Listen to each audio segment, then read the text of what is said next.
Hi, this is Malcom Guite, the author of David's Crown, and you're listening to Pints with Jack. We think that Maleldil would not give up utterly your world to the Bent One, and there are stories among us that he has taken strange counsel and dared terrible things, wrestling with the Bent One in Thalcandra. But of this we know less than you. It is the thing we desire to look into.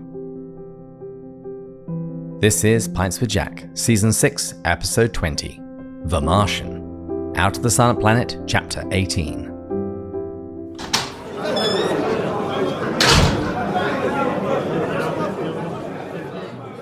Welcome everyone. Here on Pints with Jack, we are reading our way through the works of C.S. Lewis. I'm David, and I'm joined by my co-hosts, Father Andrew and Matt. This season, we find ourselves among the stars, reading through the first of C.S. Lewis's science fiction trilogy, Out of the Silent Planet. And since this is the first episode we've recorded since Easter, with the traditional Easter greeting, Christ is risen, he is risen indeed. Christos anesti, alithos anesti. And I have yet to discover how to say this in the language of Malacandra. I actually first wanted to announce that because there is so much to say, we're going to continue doing a single chapter per episode pretty much until the end of the book. And today we truly begin the final section of this book. Everything has been moving towards this meeting between Ransom and Oyarsa, who is the tutelary spirit or guardian angel of Malacandra. And we've mentioned a few times that thus far we've exclusively heard things and seen things from Ransom's point of view. And in today's chapter, the narrative is filled in with Oyarsa's perspective. And since in today's chapter we finally meet Oyarsa, the most important person on Malacandra, I named the episode after my favorite movie of 2015, The Martian, in which Matt Damon plays an astronaut stranded on Mars. And incidentally, there are many Matt Damon movies where he plays a character who is in need of rescue. Saving Private Ryan, Elysium, Interstellar, and so on. And various cinema nerds have calculated the total cost of all of these rescues and concluded that it amounts to about $900 billion. But this is Matt Damon, so he's definitely worth it. Boy, how do you like them apples? I just watched Interstellar. I had always seen the commercials for it, and multiple people kept saying, "Oh, it's their favorite movie of all time." I'm like, this doesn't look like a favorite movie of all time kind of thing. And I probably still stand behind that statement, but it was a really good movie. And I will say, for those who have seen it, that scene when he's seeing his children video message him, I'll leave it at that to not give spoiler alerts. Tearjerker. Holy cow, waterworks. Very beautiful scene. Matthew McConaughey absolutely crushes it. I'll have to watch The Martian, though.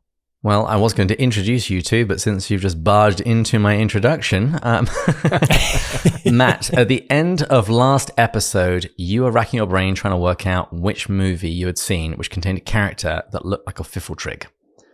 What was the answer in the end? Well, first, I wasted an hour of my life finding this. This is not a very Googleable thing, from mole caveman cartoon to armadillo cartoon. I was Googling everything, just looking at the images, trying to find one image. Finally found it. Disney Atlantis. If you remember that old classic Atlantis, I remember loving that as a kid. I watched it actually a year ago with my nieces too, and they loved it. But it's the mole character that just loves to dig and be in the dirt. And doesn't it kind of look like it when I sent it to you, David? Especially the picture that you had in the Google Doc. Mm-hmm. No, I would say that's pretty good. I do love the fact that I think that was 2001? Is that what counts as an old movie? Okay, that is now 20 plus years old, David. I would argue that is an old movie. Yes, you're starting to say geezer type things, David. Welcome to the club. I'm 32 now. I'm officially starting to get older. We have jackets for the club, but we can't remember where we put them.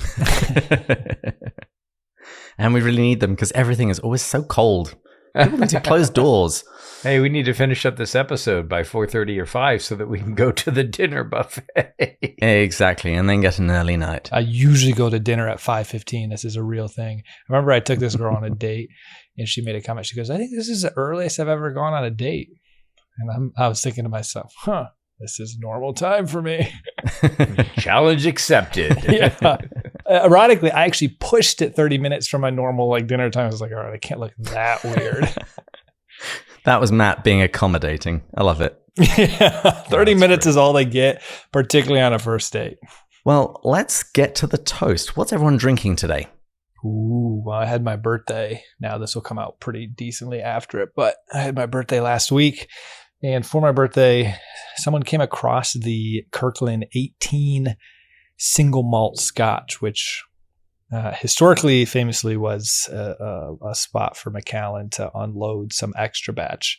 I do not believe that is true anymore from my research, and I think it's called Alexander Murray. But it is a delicious, very high bang for your buck 18. It's 18 at the cost of a 12, probably. Yeah, it's an unknown distillery that pumps theirs through Kirkland, I've been told. And a lot of people speculate online. I don't see an Alexander Murray. That's what I'm telling you. I think that's just the name that sometimes gets thrown around to throw people off. This is a very it's a phenomenon that's developed a bit of a cult following that no one knows anymore. And I do have still a little left of my 18 and 12. I can confirm it's not either of those, but in terms of quality, it is close to the 18. Although I would say it's slightly inferior to the Macallan 18, but it's also 1/4 the cost. So it's pretty good for the cost. I don't know. I think if a cult following gave me something to drink, I probably wouldn't want to drink it. I know I am drinking a little fast for an 18. I've already had like 3 from it in a week. I got to be a little careful. What are you drinking, Andrew? I was sorely tempted, but bowed to David's wise advice. One of our listeners sent us a home-brewed bitter, and bitter is my favorite ale. And so I almost popped that open this morning and drank it on the way to work, but I held on. That would have been a great homily. Just love a bitter. So I've got the decanter out, and I am making my way through my standard Macallan 12. I'm going to go ahead and preemptively put 2 drops of water in it. You're doing Macallan 12? I love it. I'm sorry, not Macallan 12. Cull Ela 12. Oh, Andrew, don't tease me. Need some smoke. So, and I'll go back and work at the church after a dram of scotch. I'll feel like a proper Britishman. Well, speaking of which, I am a sympathetic drinker, and so since Ransom can't have one in this chapter, I'm enjoying a good cup of tea. Aha. What kind of tea? I'm pretty sure this is Yorkshire Gold. I just grabbed something from my little tea caddy. Yeah. And as always, since Ransom learns a new language in Out of the Silent Planet, this season we're saying cheers in a different language each episode. And today's toast is Skål, which is cheers in Swedish, Danish, and Norwegian. Skål. I'm actually going to take the toast this week. Since this is our first recording after celebrating the resurrection, I thought I'd quote Pope Benedict XVI from a luncheon that he had in 2012 with the cardinals. And I'd like to offer this in thanks to all of our listeners, because I heard from many of you. You sent me messages after you discovered that I had lost my job, and I am very pleased to say that actually I now have a new one. It was a very intensive 4-week process, but I'm going to be starting at Party Slate, and one of the real perks of the job is they'll be sending me to Chicago. And so I'll have an excuse to visit the Wade Center 4 times a year. Lovely. Okay, here's the toast from Pope Benedict XVI. Thank you for this friendship. Thank you for the communion in joys and in troubles. Let us move ahead. The Lord said, "Courage, I have conquered the world." We're on the Lord's team, hence on the winning team. And let us raise our glasses. Skål. Skål. Skål. Oh, that's good. So, Matt, you've told us a little bit about this scotch. How would you characterize it? It's honestly, the short answer is it's very similar to a Macallan on that spectrum, and to an 18, but I would say it has a little bit more, where Macallan 18 is incredibly smooth, very minimal burn and kind of a warm honey type sweetness to it. This has that, but I would say, unfortunately, a little more of a burn. Like if I had to rank it on a scale, more like a 15 year, not an 18 or a 14 year, but still definitely up there. Beautiful. Not too much smokiness. Definitely a warmth, but a slight burn. You've become quite the snob. I love it. I wear that badge with pride. Well, with that, here's my 100-word summary of the story so far.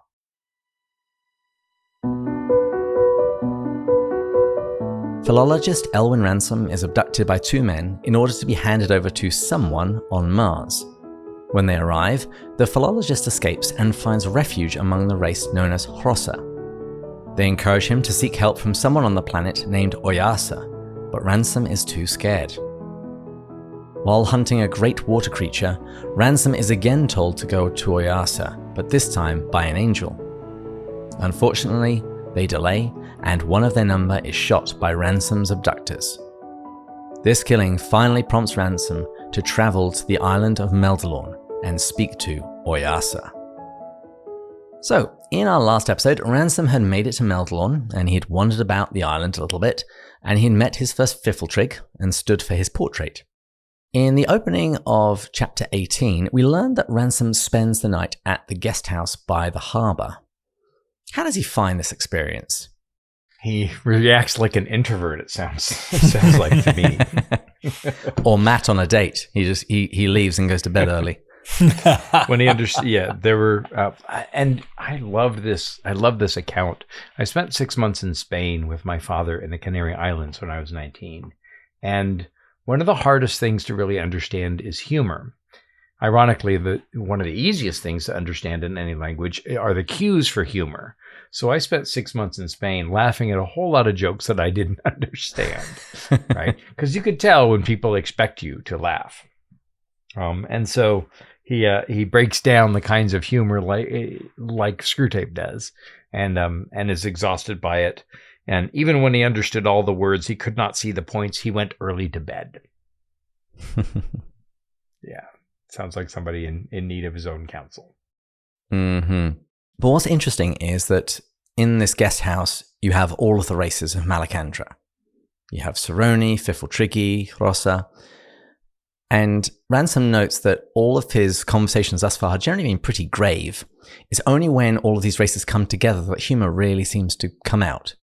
And each of them has their own different kind of humor. So the Sorns, it's about irony. The Hrossa are hyperbolic and extravagant, and the Fiffletriggy, it's the kind of humor that guys really go for. There's lots of abuse of each other, Mm-hmm. and it's rather delightful because these races live in harmony with each other. They love each other, and I think that's what makes this humor possible.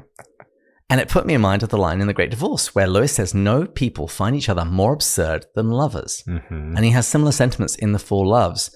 And it's because of the differences between each other that we find the humor. I think it shocked me, Andrew, when you had told me this was earlier in Lewis's life and career works. And yet you see so much already in here. You see he mentions in other works or letters or this concept that friends bring out different parts of each other. So when you lose one of your friends, you lose a piece of someone else, because it's like that other, that friend that you lost brought out another part of one of your other friends. And so when multiple come together, it's like 2 + 2 = 5 seems to happen. And so when you bring these people together, 1 + 1 + 1 = 4 is probably a better way to put that. And so I guess I see that here a little bit. And then I also already have senses of the Four Loves and the role of friendship, affection, and some of the lessons that we see in there. So I just love that Lewis just continued to develop these themes in all of his works. It's just classic systematic theology and thinking of Lewis coming through here very early on. Well, and you can clearly see Till We Have Faces there, because Till We Have Faces is utterly devoid of humor. Okay. That was a 15-minute mark. It was the way you did it too, Andrew. Just, I don't know. It's like, of course I was expecting this to come at some point, but it was just after naming everything else. And of course you can see Till We Have Faces. But actually you can't, because there's a profound lack of humor until We Have Faces. And so it's nice to see him rubbing up against others in an inn. It feels a little bit more like Chaucer than anything else in some ways. So you don't have to drink if you don't want to. There's plenty of Till We Have Faces in this chapter, as you will undoubtedly concur. I've got the whole bottle of 18 right next to me, so keep it coming. Get a straw, buddy. Get a straw. I was originally going to try and get ahead of you in the introduction and try and point them all out so we could just be done in the first couple of minutes, but that would have been hilarious, David. Yeah, but it's kind of like it's kind of like an atheist reading the Bible to disprove it. The more deeply you go into Till We Have Faces, the more you'll understand that I am in fact right. I do believe that more and more, Andrew. I don't. Moving on. Okay, so Ransom goes to bed early, and he's awoken early the next morning, not by an alarm clock, but by an Eldil. And Ransom starts to feel afraid as he's getting changed, not of the Eldil, but of something else. What is it that's causing his heart rate to increase? Well, he's been summoned to finally see Oyarsa. And I thought this was interesting, so I'm curious your guys' thoughts on this. He mentions that it wasn't the fear of this unknown monster. So it's as if he's learning that this bias that he had from the beginning of the time is sort of overcome. Like, get rid of this monster fear that's been disproven like 10 out of 10 times throughout this entire journey. So why have it go 11th? Mm-hmm. But he describes it as like this fear that you have, nervousness. He actually used the word nervousness. Let's use the proper word, of like the morning of an examination.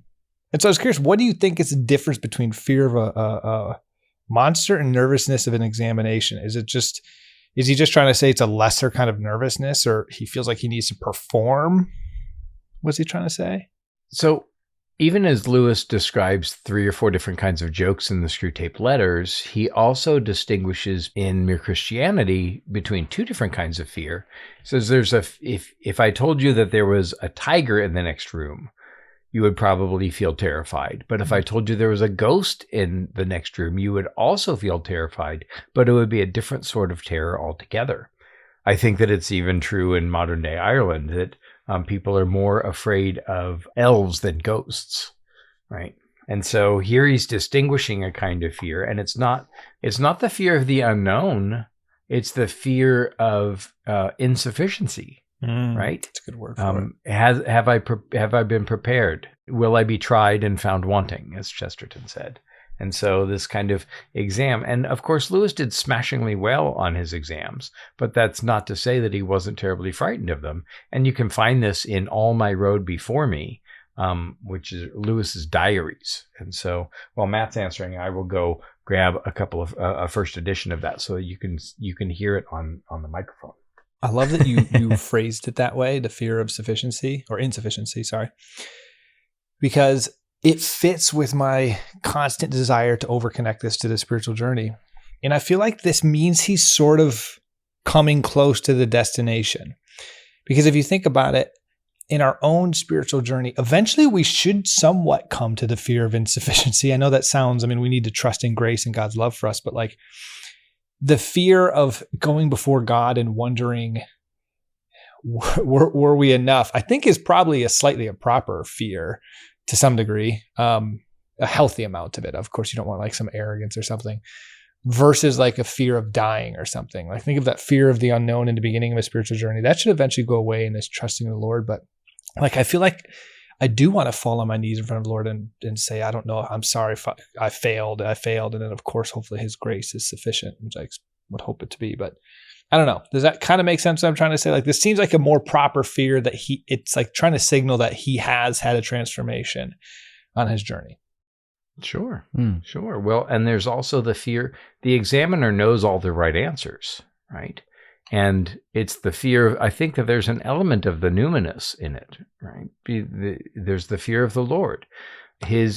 And properly, Oyarsa should strike that kind of fear in him because Oyarsa is, a representative of the Lord. But in an exam, it's, did I properly prepare the answers? And I'm going to be examined by somebody who knows the answers cold. And everybody, will soon find how little, how poorly I've done. And so I think that there's a little of that nervousness.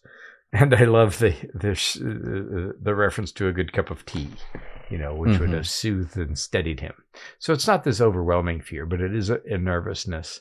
And some of the nervousness that comes in front of an exam is a nervousness that the exam or the examiner may not be fair. Mm-hmm. But I think the greater nervousness is that they are going to be entirely fair, and I will be, caught short. So I think that's some of what he's dealing with. Just like in Till We Have Faces, where there are pleas for justice, and we're told it's much better than that.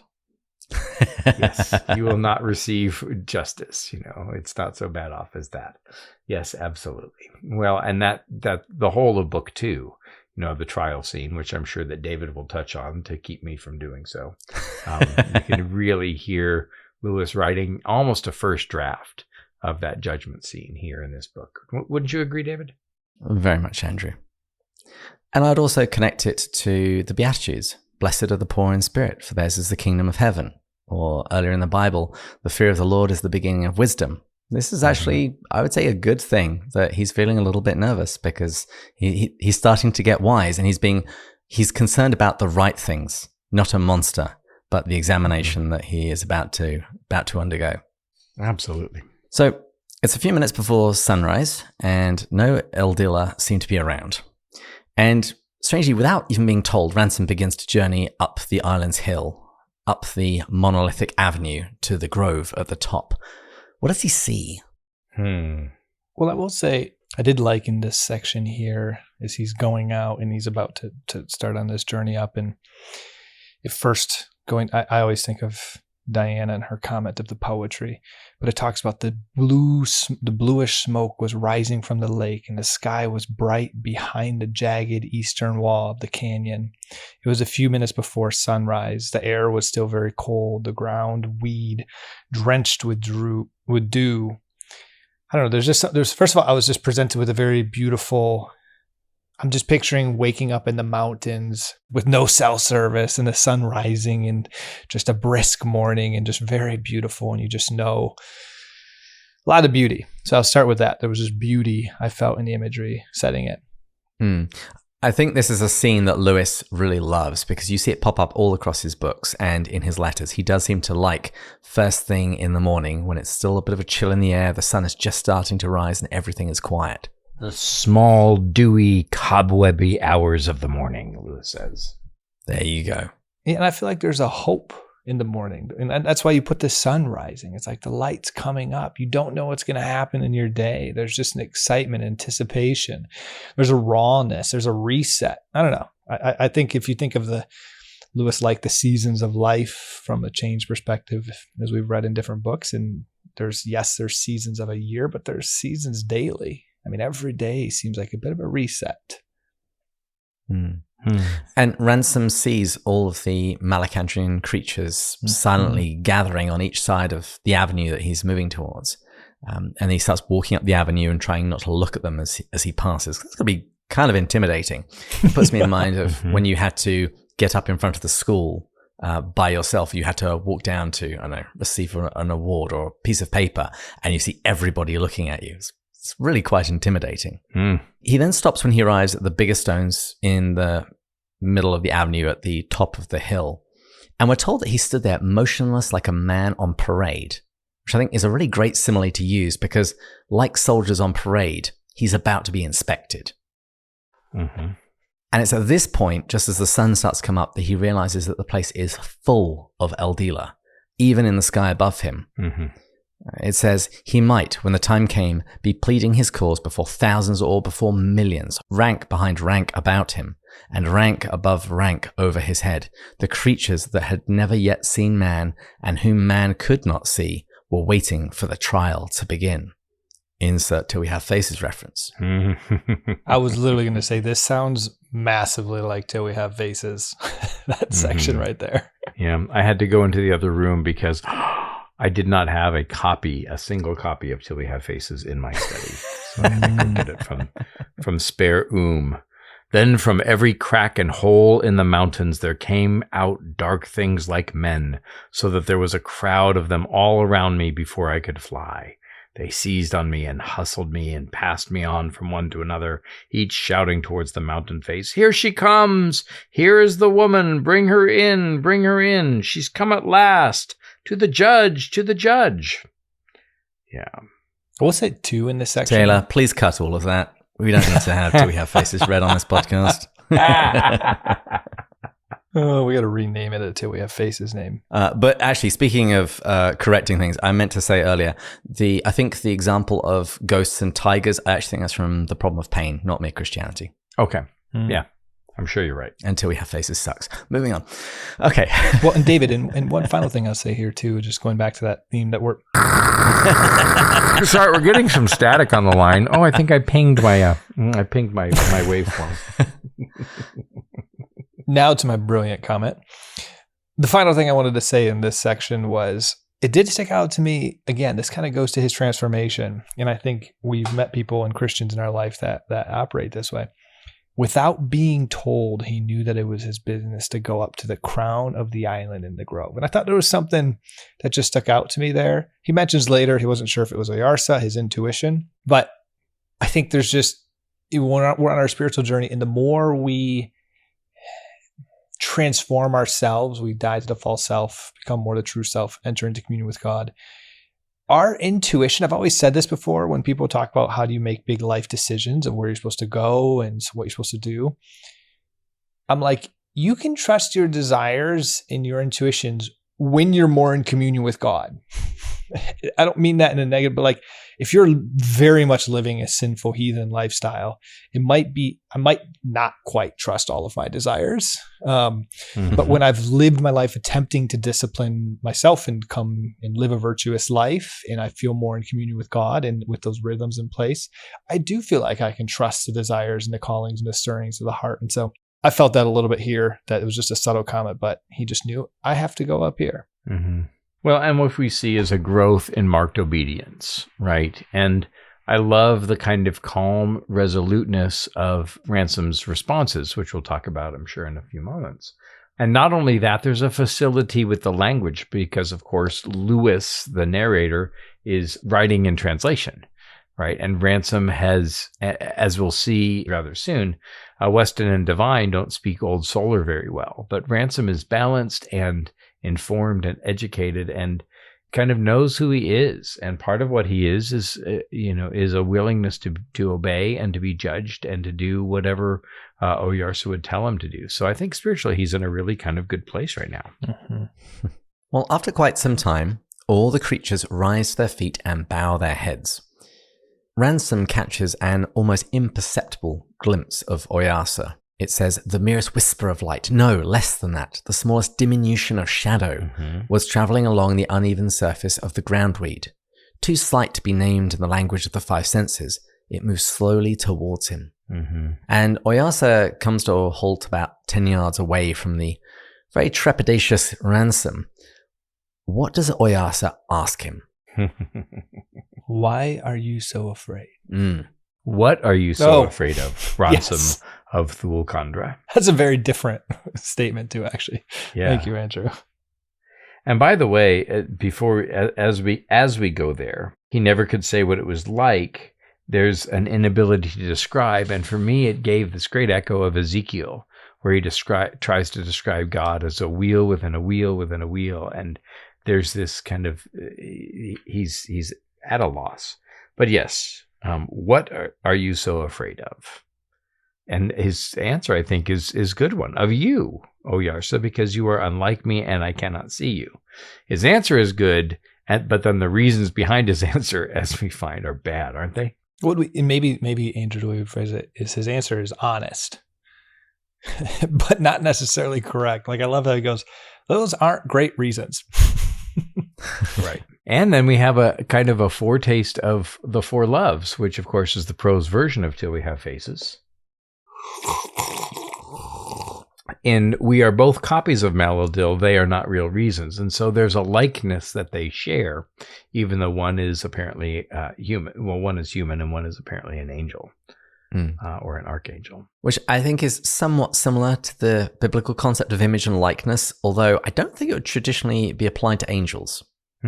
But I think at the very least we are from the same creator, and therefore we bear some similar marks. Yeah. You know, in sticking with this idea of because you are unlike me and I cannot see you, those aren't great reasons. Those aren't great reasons for fear. You know, I just to connect this back to and remind listeners, a really beautiful theme in this book is when you are closer or in an unfallen state, these kind of interactions, meeting people that are different from you, potentially being in a life-threatening situation, shouldn't actually scare us. Like if we're in that more unfallen, perfect communion with God per se, type of state, which I know none of us are, and there's nothing wrong with a fear of death. We're all going to have it. But if we're in that state, we trust that God is with us and that he has a plan and we're living it out. And we don't know if that plan means to live to 30 or to live to 100 and how many people to touch, but we trust that we're operating in that framework. And so I kind of get a little bit of a sense of that here as well. When he just says, those aren't great reasons. What's wrong with coming into someone different than yourself that you can't see? And that crossed my mind a little bit. Well, and fellas, if you knew and loved The Great Divorce well enough, you would also see the echo of The Great Divorce where he says, you are unlike me, but though I see you very faintly. Ooh. So an echo of Ransom being kind of a ghost and not substantial enough. So please feel free to let me fill you in on the proper role and interpretation of The Great Divorce anytime you'd like. Thank you, Andrew. I love it, Andrew. Cheers. Well, rather crucially, Oyarsa says that the reasons Ransom gave for his fear aren't the real ones. So he actually perhaps wasn't entirely honest, or perhaps he wasn't entirely aware. He tells Ransom that he knew that Ransom was afraid of him even before he arrived on Mars. He was afraid when he was in the spaceship because apparently Oyarsa had Eldila snooping on them, and he saw how Ransom was mistreated.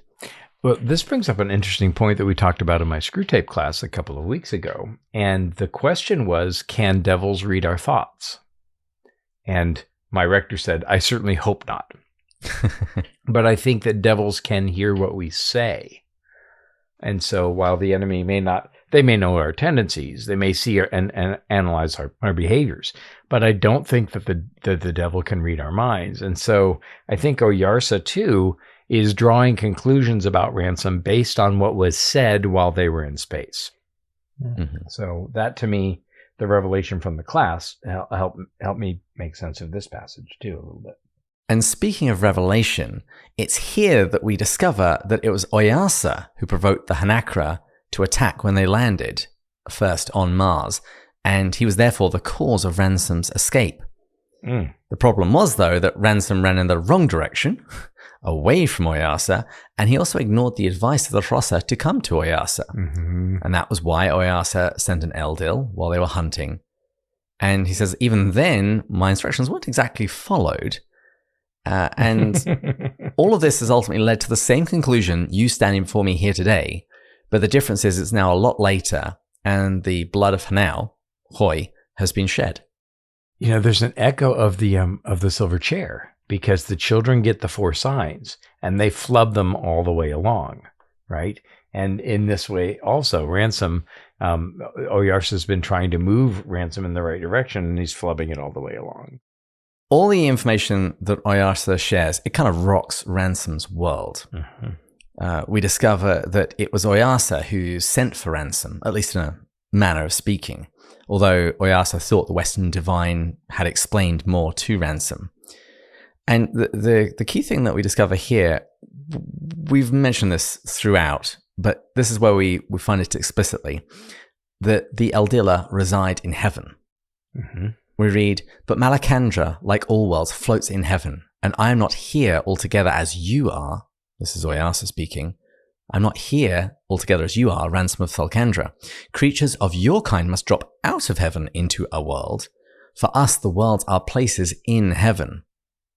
But do not try to understand this now. It is enough to know that I and my servants are even now in heaven. They were around you in the skyship no less than they are around you here. And since the Eldila live in space, the heavens, Ransom assumes that Oyarsa knew about their journey even before they left Earth, but he discovers that this isn't the case. Why is that? Folk. Because it's a silent world. Earth is the silent planet. Yes.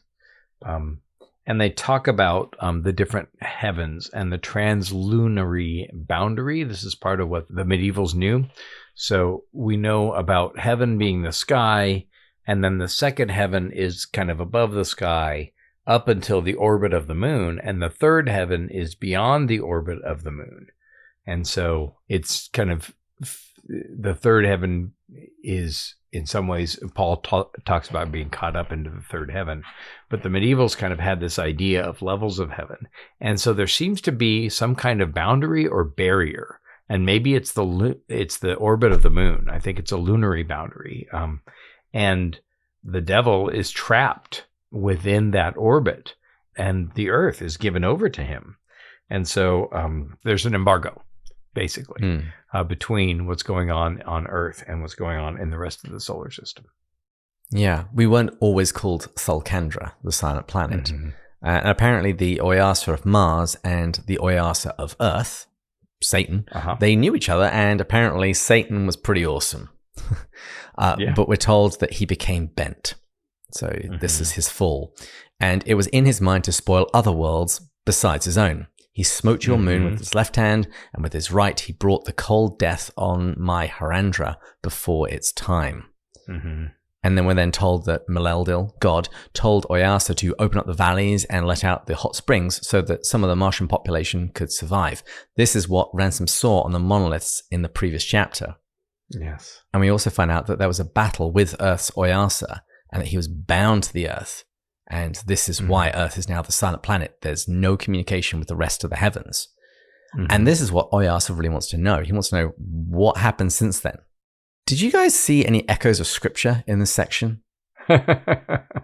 I'll leave that to Andrew, but I mean, I got the because I'm not really good at super specific scripture verses, but I really did get the sense of, we see Archangel Michael. I got the sense of the battle going on. I got the sense of Satan being banished to Earth. Was that correct? And so, I mean, yes, I saw huge scriptural references. And of course, this wasn't put in here, but the idea of God coming and dying for us on the cross kind of alluded a little bit of fighting Satan, and through that, not leaving it abandoned to Satan, but coming in and entering into the creation. So yeah, I mean, I thought it was an incredible amount of references. Well, and there's the repeated phrase, this is a thing we desire to look into. And it's James, right? Do you have it in there, It's David? 1 Peter. 1 Peter, yes. Yeah, even angels long to look into these things. Concerning the salvation, the prophets who spoke of the grace that was to come to you, he's writing to Christians, searched intently and with the greatest of care, trying to find out the time and circumstances to which the Spirit of Christ in them was pointing, and when he predicted the sufferings of the Messiah and the glories that would follow. It was revealed to them that they were not serving themselves but you, when they spoke of the things that have now been told to you by those who have preached the gospel to you by the Holy Spirit sent from heaven. Even angels long to look into these things. And Andrew, you mentioned that this is a repeated phrase, and it's such an odd phrase that I think Lewis is really trying to nod and wink at the reader, which makes it kind of incredible that only 2 of the reviewers got this. Yeah, and I think that there's also a setup for what happens a couple of years later, when I think that it's not only the angels that long to look into these things, but the devils don't understand it. And so part of the Screwtape Letters, I think, is inspired by this passage, that there's something going on that we really don't understand. And so there's kind of angels listening in several kinds. And Screwtape certainly doesn't understand it. The propaganda is that it's all about love, but that can't possibly be true. Can't possibly be true, because if it were, I'd turn into a centipede. Do you think, let's take Lewis's depiction here as truth, as what it is, which we know he's just speculating some of these things, but doing it in an educated way. Do you think the intent of this, like, there's 2 paths you could go. It happened this way with no desire of God to happen it this way. Well, he foreknew it. Free will led to one of them, the bent one, the bent Oyarsa, leading to this. And then he entered in and brought a second best situation out of an unfortunate circumstance. Maybe that's one way to read it. But here I'm hearing there's also something more beautiful about the way it happened in Thulkandra. It demonstrated to me, I'm hearing from this story at least, while it was more painful, it demonstrated almost a higher form of love. Like, imagine Thulkandra never happened, and you have all these other planets that are either only slightly fallen or not really fallen. Do you really get to see the immense love of God? without what happened at Telcondra. I don't know. I'm just thinking of even the angels long to look into these things. Like there's just something so immensely beautiful. So I'm just curious your guys' thoughts of how you're interpreting this or reading this. Often you'll hear you can't really appreciate how good things are, without the bad things. The bad things, it's only by the bad things that we can appreciate the good things. And I'm going to ask you, how much dog poop do you need in your ice cream to be able to appreciate it? I don't need any dog poop in my ice cream to appreciate how good my ice cream is, right? If you had ice cream every day, would you know it's good? You haven't eaten enough ice cream, obviously. Yes, of course. Do you ever get tired of a beautiful sunset, right? Do you ever get tired of the feeling of falling asleep when you've had a long day? Do you get tired of the love of the people who love you and who you enjoy? I don't need somebody interrupting my conversation to appreciate how good my conversation with my best friend is. I think that that's a misnomer. And I think that in some ways, it's Lewis's main point in The Great Divorce, right? We're always trying to bring hell and heaven together. And Lewis's very point in that book is you can't, nor do you need to. And the least part of hell will not fit into heaven. And the smallest grain of sand on the ground of heaven is larger than the whole world of purgatory. And so, yeah, I mean, I don't think I don't need any spoiled milk in my scotch to appreciate how good my scotch is. Right. See, I'm not quite so sure about that. I know I'm forgetful, and I'm pretty sure a lot of other people are too. Chesterton has this lovely essay, I think it's called Standing on One Leg. And he would say that he would do that. So he would remind himself how wonderful it was to have two. But this also takes us back into the conversation that we had a little bit before about Felix Culpa, about, oh, happy fault that merited for us such a greater Redeemer. So we can point people back to that when we can try and pull apart free will and predestination. Because, if the church hasn't managed to really nail that down for 2,000 years, I don't think we're going to get much further. Well, and David, real quick, supporting your thing, it's like that famous study that showed people who lost a limb and people who won the lottery, their baseline level of happiness was back to where it was a year later, because we somehow constantly adjust to circumstance. If you have ice cream every day, you're probably not going to like ice cream anymore. It's become your normal. Your dopamine resets. You're not going to realize it's just resets to it. If you have a Michelin star restaurant for dinner every single day, it's going to become your normal. You're not going to really appreciate it anymore. So I'm kind of in the camp that I do think you need a little bit of, for some reason, and I think there's a positive to what I'm kind of saying. Human nature is incredibly adaptive to highly negative circumstances and highly positive ones, and somehow just comes back to the baseline. Yeah, but I'm gonna wade in deeply against that. I love it. Bring it. Ransom realizes how fallen he is when he comes to this world, and the reason why we get so used to the 5-star restaurant or the ice cream or whatever is part of our fallen nature, right? I don't need more fallenness. I need to be cured of my fallenness so that I don't get bored of the good. At his right hand are pleasures forevermore. And, there's a Christian singer-songwriter, Keith Green, years and years and years ago. He died in 1982 at age 28, tragic death. But Keith said, look, in heaven, we're going to be praising God all the time. If that's not fun for you now, that's not going to be fun for you there. So you better get accustomed to it. I think that if we need a contrast or a respite from the good, I think that demonstrates part of our fallenness. And once that's removed from us, we'll drop it off like a garment with holes in it that no longer suits its purpose. And so I really think that we were made for good and eternal goodness and more goodness. And also, the other thing I say is that, and it's the metaphor came about when I was at the C.S. Lewis Foundation events.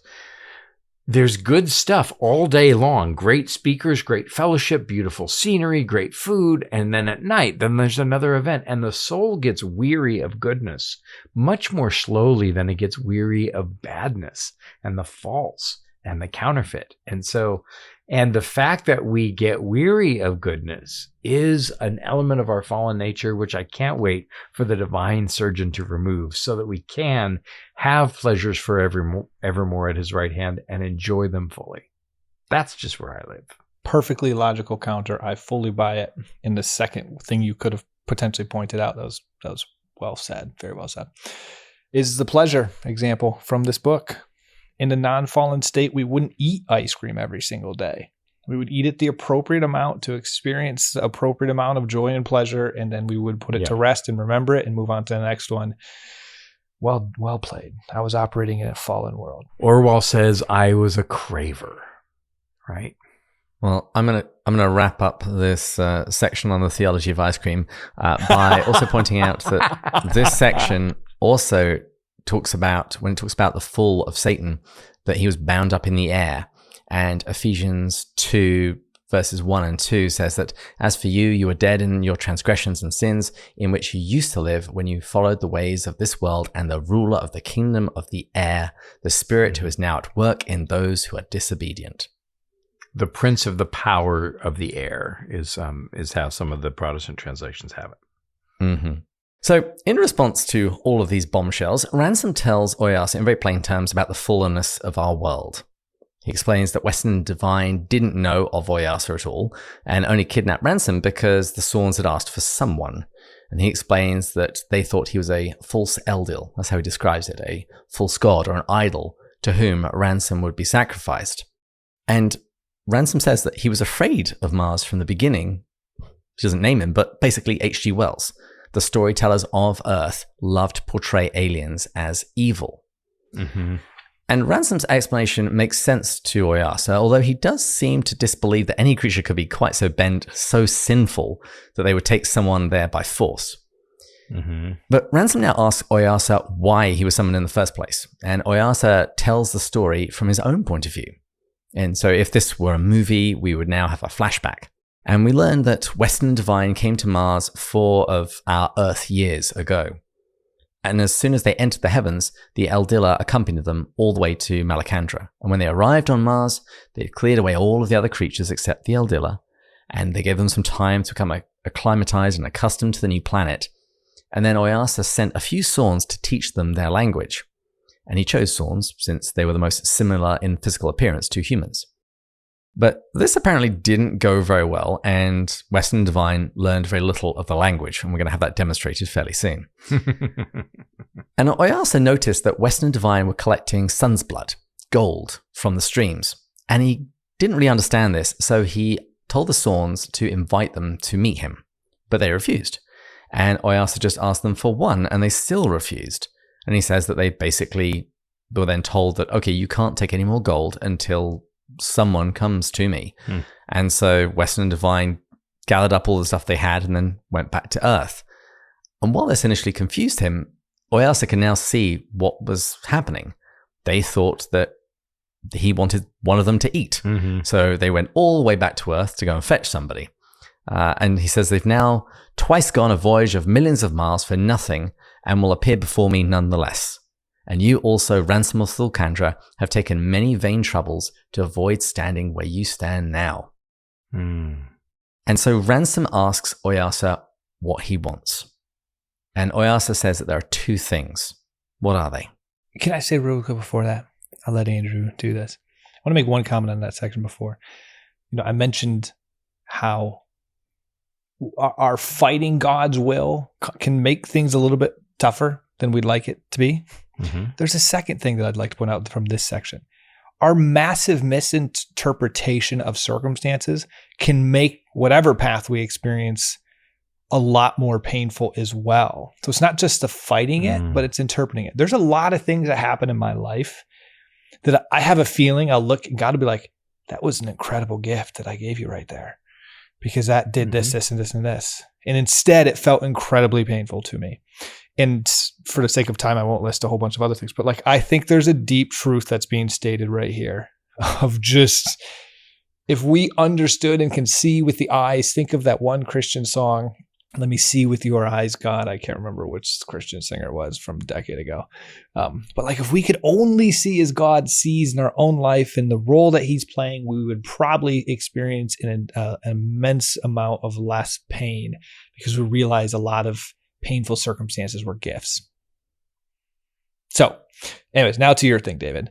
Before I answer David's question, let me quote from my first edition, first printing of The Voyage of the Dawn Treader, where we're to confirm your point. And so when they come face to face with Aslan, it isn't Aslan, or it isn't Narnia, sobbed Lucy when they're told they can never come back to Narnia. It isn't Narnia, it's you. We shan't meet you there. And how can we live never meeting you? But you shall meet me, dear one, said Aslan. Are you there too, sir? Said Edmund. I am, said Aslan, but there I have another name. You must learn to know me by that name. This was the very reason why you were brought to Narnia, that by knowing me here for a little, you may know me better there. And that is Lewis's constitutional statement about story, right? He brings us into story so that we can understand him better, so that we can see more clearly, which is exactly what you were talking about. The two things, of course, that Oyarsa wanted to ask. First, he said, why you come here? So much is my duty to the world. And secondly, I wish to hear of Thulkandra and of Malaldil's strange wars there with the Bent One, for that, as I have said, is a thing we desire to look into. And that brings up your quote of the week. And I love how that's put here. So how does Ransom answer that first question? Well, he assumes, for kind of almost wrong reasons, he's like, I was kidnapped, and the people, Divine Weston, they want to take this gold, the son's blood, and they thought that I was a sacrifice that needed to be given for the son's blood. Yeah, just I guess the fallen reason why he's there. Yeah, I came because I was brought. The one wants son's blood, the other one wants perpetual, human life to wipe out everything. Indirectly goes to the two big things, like greed, essentially wanting a whole bunch of greed. And then also you could argue, because one of them is greed. I can't remember if it was Divine or Weston, but one of them was greed and the other one was for scientific humanity versus humans. So you could argue those kind of things. He wants our race to last for always and hopes that they will leap from world to world, right? Yeah. Both of them are the same thing. For greed, for selfishness, right? They wanted for themselves. And Oyarsa thinks this is dumb. He has the best put down. Is he wounded in his brain? And he says, does he think that Malaldil wants a race to live forever? And Ransom says that if Mars's security can only be guaranteed by killing himself and the two others, he says he'd be content. Mm-hmm. And Oyarsa responds by saying he doesn't have that authority. He says, if you were my own people, I would kill them now, Ransom, and you soon, for they are bent beyond hope, and you, when you will have grown a little braver, will be ready to go to Malaldil. But my authority is over my world. It is a terrible thing to kill someone else's Hanau. It will not be necessary.